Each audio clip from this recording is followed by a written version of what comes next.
more you build, more it harms the earth.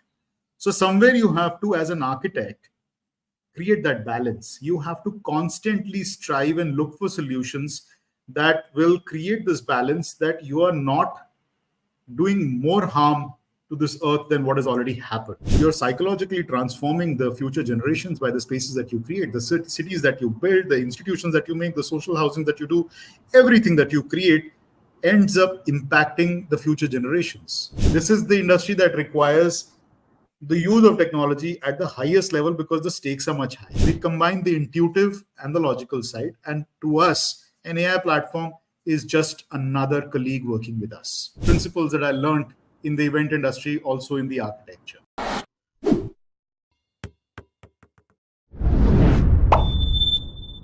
A warm good evening, sir, from the Architect's Diary, and I extend a gracious welcome to TADPod. So, TADPod is an initiative by the Architect's Diary where we illuminate the remarkable journeys of leaders with architectural brilliance. Through TADPod, we focus on presenting curated insights from extraordinary individuals, shedding light on their creative processes, exemplary philosophies, and exquisite contribution to the built environment. By featuring discussions with visionary architects, designers, and urban planners, TADPod seeks to broaden perspectives and shatter stereotypes.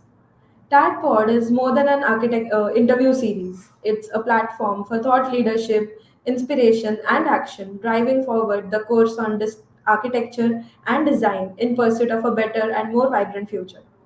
Today, we are glad to have with us architect Manish Gulati, the founder of MOFA Studio.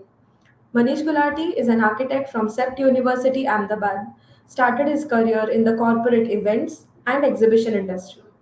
He became the creative head at the age of 25. After 2 years, he started his own architecture and design firm, Manifestation of Fluid Architecture, or MOFA as it's popularly known. MOFA, under his leadership, has won close to 50 international national design awards, special mentions, and competitions. Based in Delhi, the firm focuses on architecture, interior design, urban planning, and many more. As a firm, they are committed to providing green architecture and usage of green power extensively. The basics of green design are an integral part of MOFA Design Studio. Without further ado, let's dive into a thought-provoking session with you, sir, and we are glad to have you with us. Thank you, Simran. Thank you for that wonderful introduction. And as I said, I'm very glad that I got invited to your platform. It's a wonderful platform. I've been following it for a while. And TAD has some really well-curated content and very well-edited projects that you guys put in. Thank you for inviting me. Thank you so much, sir. So, to begin, I would like to know so your journey through architecture from the initial embrace of the field to working as the creative head for events and then to the initiation of MOFA Studio. It must have been incredibly rich with experiences. So, could you share some of the key moments that throughout this journey with for our listeners? Yeah. Simran, I'll have to take you back to my college days for this.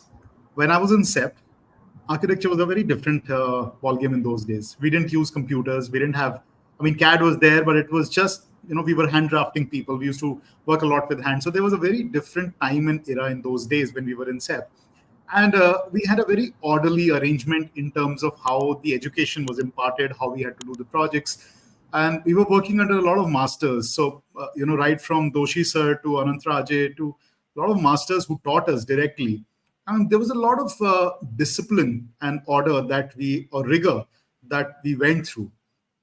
And somehow, from childhood, I've been a bit of a disruptor. I've never believed in a regimented approach. So I tend to rebel when it comes to an over-regimented approach. While I loved my journey in CEPT, those 5.5, 6 years, and I learned a lot and it turned me into a very different person, and I'm very thankful to that. There were bits of me which were always wanting to create that disruption. I was always looking for chaos in that simplicity. And I at that time, I knew that I wouldn't find that chaos that I'm looking for in an architect's office. So I took this wild spin, or what do you call it, like a gamble with my career in those days, that I switched my field to an event industry. An event industry in those days were extremely chaotic. and I didn't know what I was getting into, why I was doing it, but somewhat in me there was a certain calling that I just need to take a break for some time and maybe try something different. A different dynamic environment is what I was looking for, and I'm very thankful to that. Within the 3 years journey of my events, there are two things that I learned. I learned how to become client centric, how to, you know, yes, architecture is a combination of art and engineering. We've been always taught that. And you have a responsibility as a profession. You're not working for yourself, you're working for the project, you're working for the people. Human centric designs to client centric approaches is something that we don't easily learn when we are in our institutions. And that's something that you learn in the practice. For me, it was like a shot in the arm in that event industry, that the first thing that I learned was, understand the brief, listen to what the client is looking for, and deliver in time. Also to take quick design decisions, because we had very less time. Show must go on always. So the design approach had to be quick. One had to come up with solutions and ideas in a very fast-paced manner. And at times in the beginning, I used to feel very handicapped. That I came from hand drafting, and in the event industry, which is always far advanced in technology, they were using computers and animations and walkthroughs and things, and I used to feel very handicapped in the beginning. So I taught myself, before I taught myself CAD, I taught myself animation softwares, where I could model the ideas and I could present very fast and quick. So in a span of 3 years, I designed about 120 projects. Some got executed, only 20% got executed, and some of them were large projects like India Today Conclave. The first one was conceptualized by me, including the Virgin Atlantic Lodge in India. So some of the very big projects we conceptualized and we delivered in record time. And that helped me to understand design, how it can be marketed, how it can be done in a very systematic thing. And that's where, MOFA was born, the idea of MOFA, that you have to be fluid in design, but it has to be a very systematic, system-oriented approach. The deliveries have to happen. That's what an event was to me. Right, sir. I think the initial journey of getting into events and exhibitions, I think that helped you a lot with getting the insights. I mean, it's a really unique journey, I would say. I mean, from exhibitions to back to architecture, it must be Yeah. really rolling. I mean, I always had to come back to architecture. That was always decided, that I was never going to spend my life in the event industry. But the amount I learned and amount I picked up, the day I realized that, yes, now my calling is back. I've done almost my master's in professional life, and I should start applying those principles into my design. I have not stopped. I have not looked back. And I still today apply the same principles that I learned in the event industry also in the architecture. Right, right, sir. I think it's quite quick paced when it comes to events, and then you'll get that for proceeding with your architectural projects as well. The rush is there. Yes. There is an adrenaline rush all the time. Right. And that Right. rush, if you don't feel in your architecture, you will get burnt out. And even after 22 years of my practice today, I'm as excited as somebody who's just passed out from a college. Every Right. day I come to the office, I look at a project with the same passion, same energy that I have just started. And I think that will go on. And that is thanks to the event industry to make it into that more dynamic feel for a design in my head. I'm never tired. Right. Right, right, right. Definitely. I think that is what we all aspire, that whatever we work in gives us that adrenaline rush. Yeah. Yes. And so since like you started your career, architecture has gone through like major transformations. I mean, if you look back at what architecture was 5, 10 years ago, it's quite different from what it is today. So how will you state the changes in architectural industry from the inception of your career? Architecture is a reflection of the society. From the very beginning, what we are as people, as civilization, gets reflected into the design. They're not two separate approaches. And I'm not even talking about the execution of architecture. I'm just looking at how buildings are looked at. When we started, it was a slightly different generation. Words like gender neutrality, human centric design were not that common. Today, yes, we did talk about sustainability, but sustainability had a very different meaning in those days. Today, the need for all these things to be more sensitive, to be more human centric about things, people who are using gender neutrality, and the largest thing, to understand that more you build, more it harms the earth. So somewhere you have to, as an architect, create that balance. You have to constantly strive and look for solutions that will create this balance, that you are not doing more harm to this earth than what has already happened. You're not depleting the resources further. So you are already working in a time zone, or in an era where even if you do a little step that may affect it, it has exponential repercussions. Me pouring tons of concrete has exponential repercussions at a large scale, because we architects create examples. So when you do good architecture, it creates a mass effect. There are people who don't use architects, and they follow the same approach. So what we do has to be an extremely responsible step every time. So if I set up a system, and that system is going to spark off an exponential growth into something negative, then I'm responsible for it. So every step that I take, every line that I draw, it has to be drawn very, very carefully.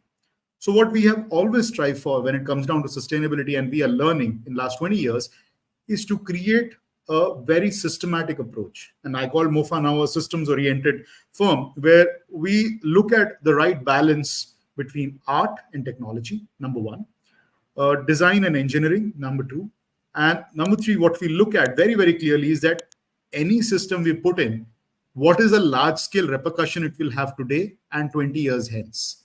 Not just in terms of the resource management, but also how people are going to use it, how much energy or how much carbon footprint that building is going to consume throughout its lifetime, not just while construction. So these are some very, very conscious approaches which have happened, and the world has moved towards that, and so are we moving towards that direction. So yes, that is the growth, and I think that evolution is important and it's great for all of us. Right, right, sir. I think, and with days passing by, architects are getting quite conscious about how much and what impact we have on society. I mean, whatever we It's build, it important. stays, yes, it stays Yeah, for generations. I mean, generations witness the architectural structures that we create. So I think it's a great responsibility. you're psychologically transforming the future generations by the spaces that you create, the cities that you build, the institutions that you make, the social housing that you do. Everything that you create ends up impacting the future generations. Right, sir, right. I think the quicker we realize this as architects, I think we are going more towards solution oriented architecture more than the aesthetics of it. Yeah. Yes, Right. absolutely. Yes. So, sir, taking like going towards the designs that you have, so they are quite Mhm. influenced by using technology, or they have a sense of the technological aspect to it, where whichever design we see, and they're fantabulous when it comes to the design aspect. So, what mindset do you adopt when you design these structures? Simran, I am at the heart of it, I'm an artist. If given a choice, I would be creating large scale art installations. I became an architect, and that made me more responsible as a person. It made me responsible towards the society in general, to my clients' money and everything. So, in order to sort of support that artistic bent of mine, it was very important for us to look at how feasible that whole design is without putting an impact on the resources of either the client or anywhere. So technology came in for a help in that sense. It's a support mechanism that we have. We have always used technology, and I remember the time when right from the use of basic softwares, then going on to softwares that were used by product designers into architecture. And I'm talking about way back in 2004, 2005. We started using modeling softwares which were highly precise, only being used by product designers or automobile manufacturers into architecture, so that we could get that precision. We were always looking at a factory to site production, because I know for a fact that more site oriented work that you do, it puts more and more impact. You're not able to set up a system. The more you move towards a factory production, and that's where mass production happens, we had to always work using that technology. So you have to test your designs. How do you test a design in architecture? In products, it's easy. In furniture, it's easy. You make prototypes. You test the prototype. You create crash test dummies for cars. Architecture, how do you test it? Because it's one and for all. How do you know that what you're creating will not have a negative impact? So, in order to do that, we had to strengthen the technological side, which is simulations.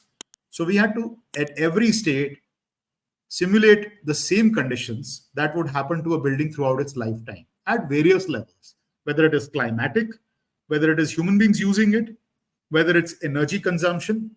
And slowly, those simulations helped us create our own algorithms. So the idea was always to be able to predict in the most precise manner how your building is going to function at various levels. And we have, over a period of time, strengthened ourselves so much today that we have our own algorithms. We're also using a lot of generative design in AI and other things, which can help us predict the models for the future.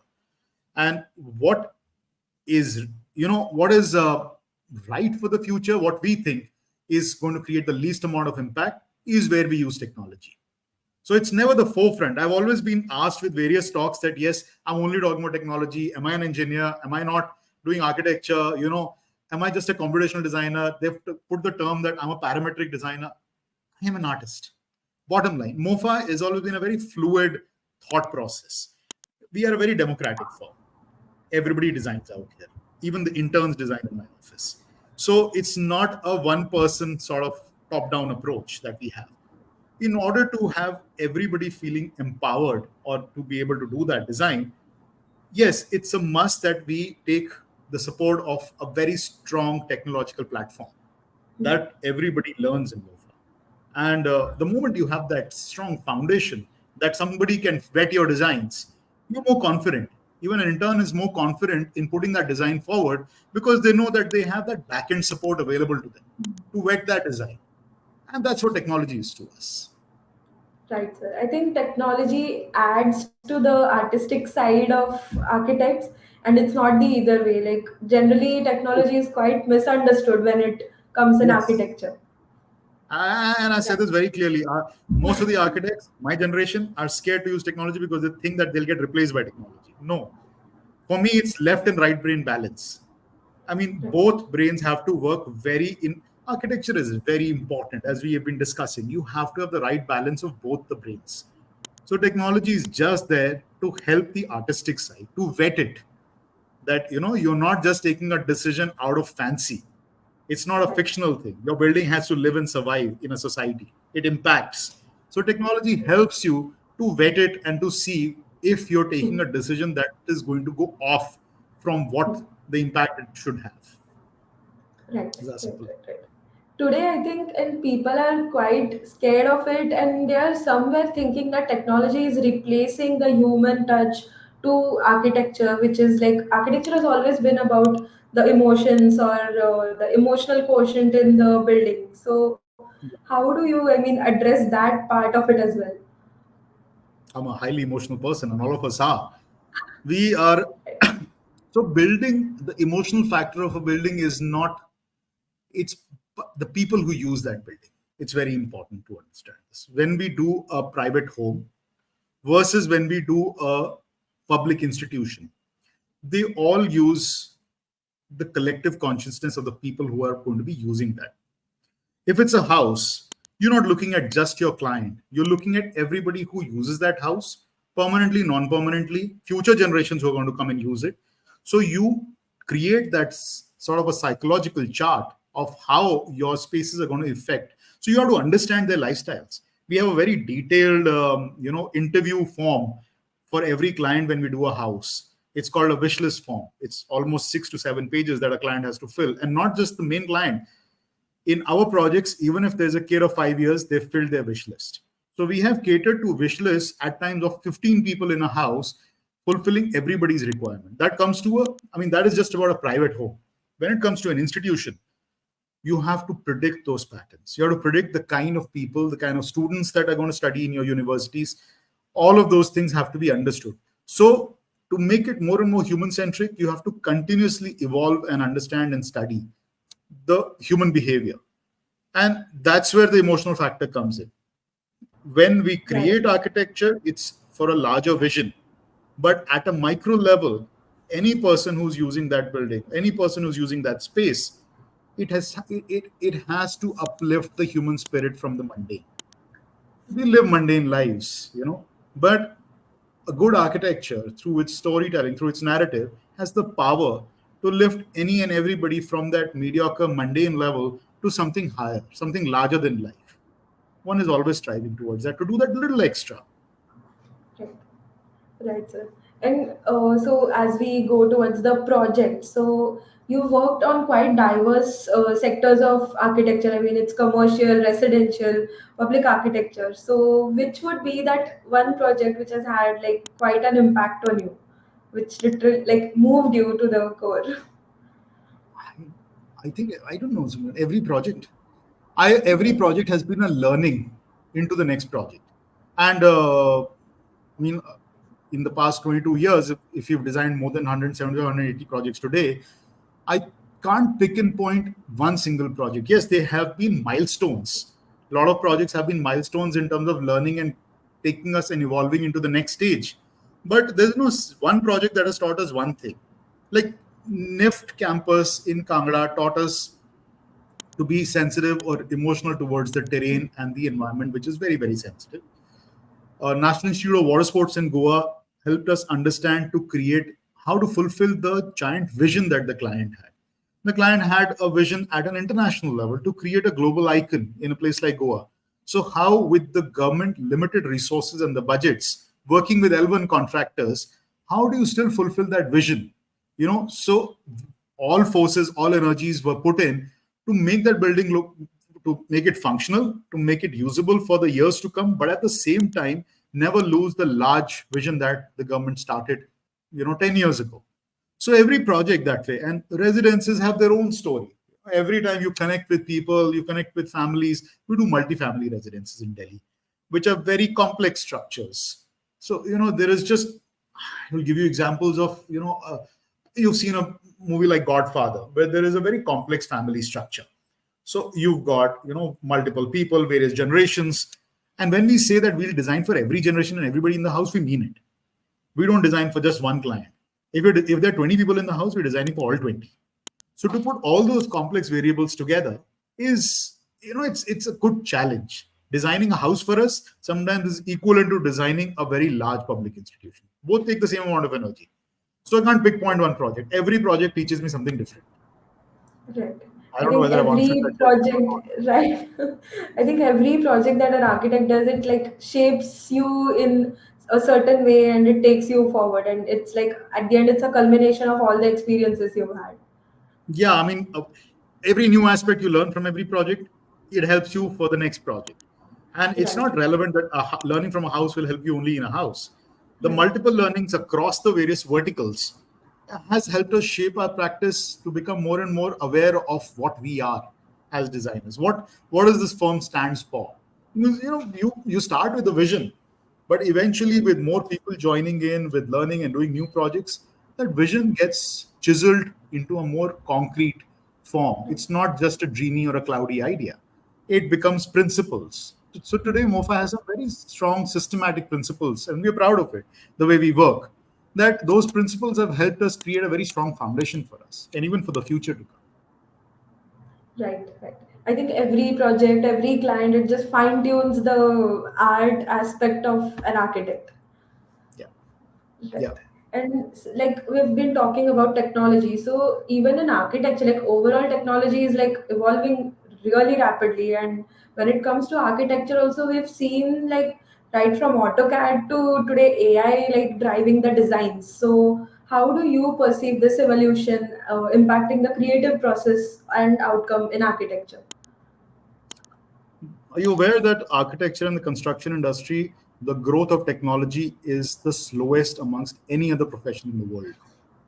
The the rate of increase of the technological advancement in construction industry is at the rate of only 4%, which is the slowest that is any industry has ever had to face. Having said that, this is the industry that requires the use of technology at the highest level because the stakes are much higher. You're working with lots of money, public responsibility, and yet you don't have a system that can vet and make your designs to a point where you know and you can predict how that money is being spent or the resources are being spent in the right way. So having said that, yes, there's a lot of misconception when it comes to the use of the right technology in the right places. uh, Without pointing fingers, there are softwares which are just meant for certain use. Like CAD was never meant to create predictions or for designing. CAD is something which is used for execution. It's an engineering software. Engineers used it. Once you have designed an idea, once you have come up with a final idea, how to make engineering drawings is what CAD is meant for. Similarly, the BIM softwares are also meant to make that process more efficient. So once you have vetted your design and you have concretized your design, how to make it more systematic during the construction and the engineering stage is what the BIM softwares are meant for. No software till now, which architects broadly use, do any kind of predictions. They do not help the design process. And we are always taught in the design colleges that, one mind, one brain, what you think, you do. Listen to the client, but architect is the master by the end of the day. We have this self-proclaimed position of a master builder, forgetting the fact that we don't know at times enough to become the master builder. In the past, if there was a master builder, it was series of craftsmen who evolved into becoming master builders who knew the principles really well. Today, we want to practice projects of all kinds on various terrains without having enough knowledge in the background, either of the terrain or the requirement. So we want to do everything, but with that limited experience. So the master builders in the past, if they were building a temple in a location, they were only doing temples throughout the generations. They mastered that art of doing one thing. We want to do everything, but we don't have enough knowledge and know-how in our lifetime to be able to do everything. So the use of AI or generative design is what I call it. AI has just come in and it's become a buzzword today. The generative design helps you predict your models, helps you simulate the same results that would happen in reality. And a lot of architects, the younger generation, are using it. And I think that is the future. So rather than being scared of what an AI does, and we as a firm have gone way beyond just using AI as visualization software, we're using it as generative design. We are able to predict patterns of how people are going to use it. We have combined algorithms with AI together. So we are able to visualize our algorithms in the best possible manner. We are using it to our advantage to design. We still start with a sketch. We still start with an idea. My office still uses basic hand modeling tools, but we do it simultaneously. While somebody is doing a sketch, the other person is also exploring that idea through an algorithm and using AI. We combine the two together. We combine the intuitive and the logical side. And to us, an AI platform is just another colleague working with us. So it's an unnamed, non-physical entity, part of our system in a collaborative design process that just works with us. Somebody who's smart, somebody who can understand what we are saying. When we use AI, in today's time, a lot of people are using things like Midjourney, and they say, oh, it's so easy to generate a visual. It's so easy to create a presentation. To generate a right visual, for it to be able to do exactly what you're wanting, it's not that easy. We architects are storytellers. We write narratives. And, in college, we used to write stories and talk about our projects. You have to write the right story for AI to be able to generate what your vision is. And that is what it takes, the intuitive side. You have to be highly intuitive to be able to direct an AI software to do something. And then you have to combine that on the logical side with an algorithm that you've written. The right balance of these two gives you the right results. Trust me, it's not an easy process. It has taken us years to perfect this, and we are still working on it to perfect this platform. Right. I think it's the more awareness people have about what AI is or what technology in architecture is, the more easier it will be for us to work towards better designing, towards better future. And you rightly said, I mean, technology is just helping us do it, and you really need to know how, like, you really need to crack it when it comes to getting the designs or getting answers from the technology. Yeah. Right. And so, with today's looking at the current architectural landscape, how do you think architects can harness this evolving power of technology to curate an environmentally conscious architectural design? It's helping us quite a lot. So, how do you think architects can do that? So it's already happening in the West. A lot of firms are already using it, and it's become a very integral part of their design approach. That the patterns prediction of a building, not just vetting through the numbers of the performance of a building. I mean, that's a given. Energy performance of a building is everybody's doing it. And that's basics, that's fundamentals of using technology. But to be able to say that if you're designing public buildings, how do you save somebody's time from walking from point A to point B? How do you make the planning far more efficient? How does how does equitable spaces happen rather than creating things on randomness? How in an office environment, when you're designing an office, everybody gets this similar kind of sunlight to least walking time? How from entering from the reception lobby to your office desk, what is the minimum amount of time that you take? All these and millions of other factors, they come together to make your design more and more efficient. And people, I mean, we're not doing that much in India. We have started doing that. As a firm, we are doing it. But I don't see, I mean, I see that happening slowly for very large projects. But if that becomes an approach even in colleges, that you're looking at beyond aesthetics, there is, there it could be an elective, it could be a side course, it could be anything which talks about how to make your designs more efficient through algorithmic thinking is what is needed at this time. And there are a few colleges that are doing it in India, and the students are doing it fairly well. They work with us. We know what they are doing and how they sort of channel those thoughts in terms of creating this. So predictability is what I'm talking about of a Right. building. It's Right. extremely important. You rightly said, sir. I mean, it needs to be inculcated in the young minds right from the college. So I think if the education system imparts this use of technology for like better designs, I think it will definitely help us go ahead quicker than We what have we are doing. Simran, inserted wrong technology in the colleges. We have inserted BIM softwares to the students which are not meant for students. I mean, it's a big game. It's a big, I don't know. It's a construction software. Hmm. Your students are shaping their minds to do better designs. You're not constructing out there. So a BIM software up to a BIM, becoming a BIM specialist, you can always do it after college. Hmm. But today I see students using the BIM softwares to design. And that is the wrong use of technology in the wrong place. And I say this openly.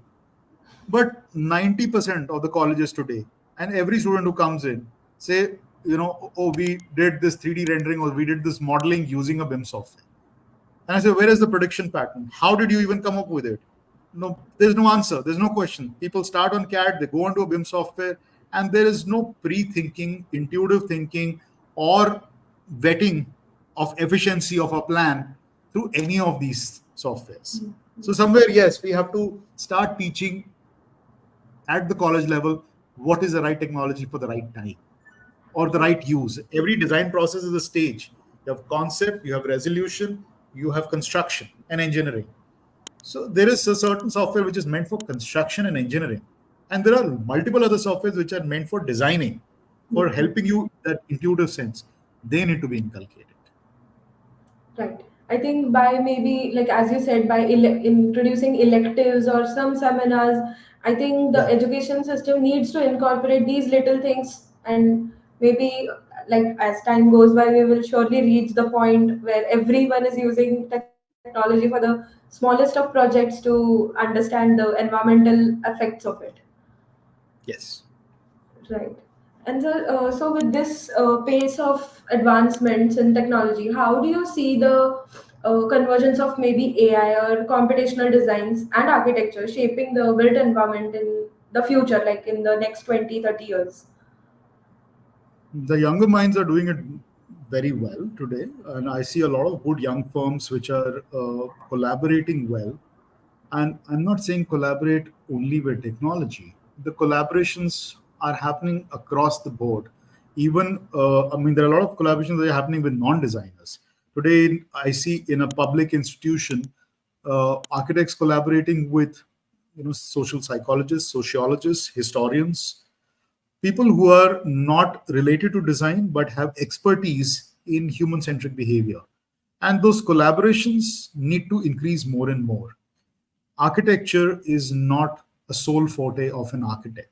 We carry too much of responsibility on our shoulder to change the world. We have to calm down sometimes. Architects are not the only people who have to have the self-proclaimed image that, I'm a vanguard and I need to change the world. It's a collective effort.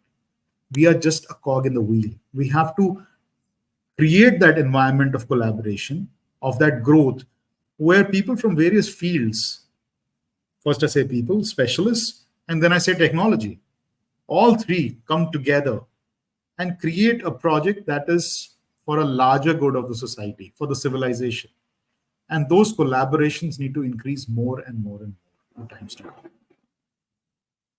Right, right, sir. I mean, I think collaboration is the key when it comes to like having successful designs or even understanding what a project brief is. I mean, it depends on the project to project. If it's a community level project, you need to know how that community functions in order to design for them.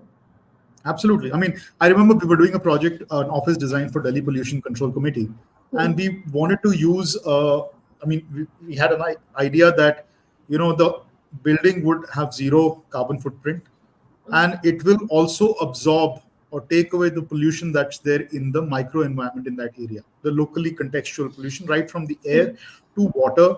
It would be like an urban sponge, and in order to do that, we collaborated with scientists from Terry, from various backgrounds, who could work with us on not just the systems, but also on materiality, on technology, on construction, of how to make things better. And working with those scientists helped us a lot. It helped us open our mind to, you know, it's simple physics and chemistry concepts that you learn in school, but to be able to apply them in reality, it was a great help working with those scientists to be able to put in the idea of how to make your air conditioners more efficient, Right. how to use an alternate technology, which is a simple, sometimes Bernoulli's principle, we keep talking about it, or we talk about Venturi effect, but a lot of us don't know physically how to translate that idea beyond just creating conventional system. And sometimes collaborating at various levels, or collaborating with a historian or with a sociologist in a social project, opens your eyes and your designing capability far more than what you would have done by yourself. Right, definitely. And you're rightly saying it. I mean, architects have this whole responsibility that I have to get things better. I need to take right steps to for the world to be Nobody told safer. us. I mean, It's a self-proclaimed guild. Nobody told us. right. I think we've put it on ourselves. We've added it to our Yeah. job profile. Right. And with architecture being so diverse and immense, how do you find a sense of fulfillment with your work, apart from just like completion of projects or the number of projects that you've completed?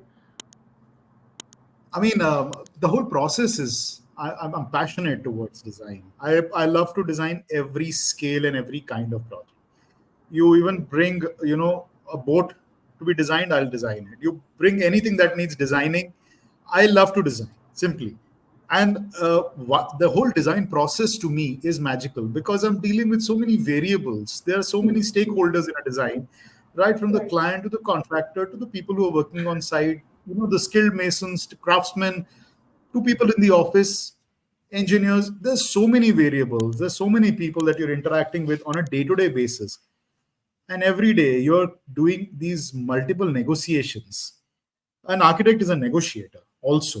you have to negotiate through that space to keep the vision intact. Sometimes it's like a movie director. You're directing a movie, but everybody is important. So you have to keep the vision intact, working with so many stakeholders. That itself to me is so challenging and so interesting that every day I wake up with this new energy of making things happen. And when you see things happening, you make things happen.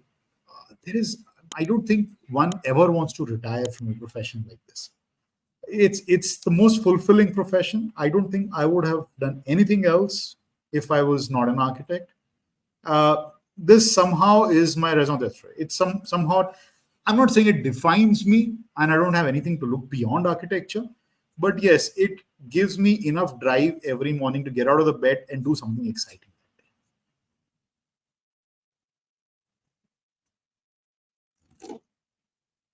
Sorry, I lost you. Yes, yes. Yeah. Yeah, I was on mute. Yeah. So I think architecture has had like quite an impact on you, like from the initial studying duration to today where you are. I think it's had quite an impact on you, and it shows with your work and everything. So where do you see yourself in the upcoming years? Your firm and your philosophy going towards a certain direction, or Doing better, more evolved, more matured, more responsible designs than what one is doing every year, to grow and to evolve into a more responsible architect, to create larger than life, environments that can inspire people, that can inspire future generations, is what one is looking at. So there's no, the vision is there to create architecture which uplifts the human spirit and helps the society at large. But apart from that, there is, you have small goals, but I see definitely. myself creating better and better systems every day. I think that says it all and it covers the whole aspect. Sometimes you have to leave it as So, a sort of a fluid cloud. No, if you define it so right, well, then once you accomplish that definite goal, then you don't know what to do beyond it. So I always right. keep it as a very fluid cloud of things, which new things keep getting added. So my challenge is always, I always keep pushing the envelope. The envelope is never a defined envelope. The envelope itself is a cloud that will always keep expanding. Right, sir, right.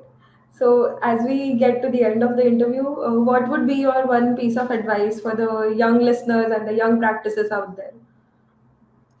Be patient. This practice takes a lot of time, rigor, effort. There are times when you get frustrated, when you want to give up, but it's like learning a guitar. You always have a threshold point. You're not getting the chord right, you won't get it, you won't get it. You don't throw away the guitar. The day you get the first chord right, the other chords become easier after that. Design and architecture is slower than that. And all you need to do is be patient and not have instant gratification or instant results out of it. Sometimes results are not instant. It takes years for you to see the results of what you have built. And I think that slowness and that perseverance, if you have, it not just helps you grow as an individual, but it also makes your design more sharper, your approach more mature, and you grow. I mean, you grow to beyond a certain point that you can't even predict. Suddenly, one day you wake up with years behind you, with all that patience and perseverance, and you say, "Yes, I've traveled a long journey. I've come far away, and there's a lot more to go further from here." There's, if you do that, there won't be burnouts. You won't need time off the work, or you won't need there won't be this whole thing of my work is absorbing me. I don't have anything else. Because every time with this patience, you're also doing a lot more in between. You're filling in those voids with lots of other things, lots of learnings in between. So, yeah, be patient is what I would say. And stay Right. inspired I, always. yes, I think being patient is one of the key attributes that we need. I think the younger ones at least need it a lot. I mean, patience is something where it just collapses. So you rightly said, I think I I hope. don't blame. In the end, as ironical situation, blame technology. Social media, instant gratification. You need an instant like and a comment. If you don't get Right. that, you feel there's something wrong with you. So I don't think architecture works that way or design industry works that way. Sometimes gratifications are much, much lower. Sometimes there are no gratifications. Sometimes nobody tells you that you've done something good. And that's okay, because you know you've done the right path. As long as you think you have been on the right path, it's okay, not somebody telling you. It's fine. Right, right. You rightly said. I mean, I think at the end of the day, when you know that you're doing something right, you just stick by it and then it will just take you there. You will reach It the just feels point where right. you want to be. At your heart and soul level, it feels right. That's it. Yes, If you're able to sleep peacefully in the night and look at yourself early morning in the mirror without any guilt or without anything that you've done anything wrong, I think you're doing fine. There's nothing more that you right. need beyond that. Right, right, right. So you said it in a like the most crisp way possible, and I hope this reaches to the young practitioners or any architect or any person out there who's looking for that one source of inspiration. And thank you so much, sir, for this wonderful session with you. It was really casual, and I really enjoyed talking with you about your journey in architecture and everything about architecture. So thank you so much for your inspiring words. Thank you, Simran. Thank you so much. Thank you, Tad, and thank you, everybody from your team, for making me a part of it, inviting me for this. My pleasure. Thank you. Thank you so much, sir. Yes.